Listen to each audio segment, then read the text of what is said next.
Good morning, welcome back to 20 Minutes or Less. I'm Joe Beretta. I'm Lee Newton. Hope you had a good night's rest.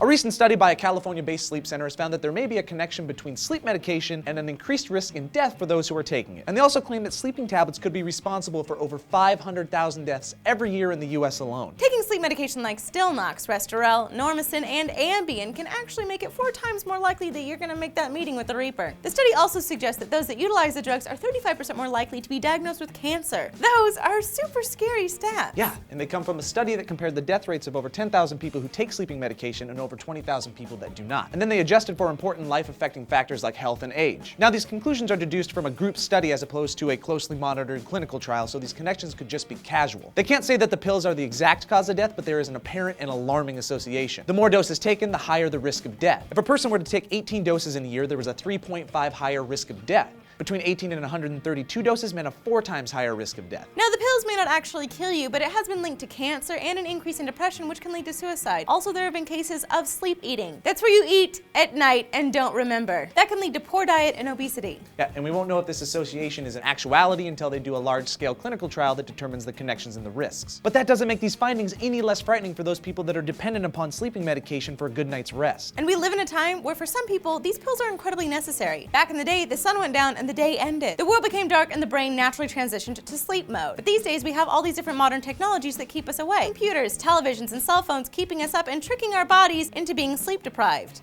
And then there's those noisy neighbors who won't stop knocking boots next door. Ah, the Thompsons, they're just expressing their love, Lee. It's beautiful. No, they literally are knocking boots. They're boot makers. I don't know why they haven't outsourced. It's not a sex thing?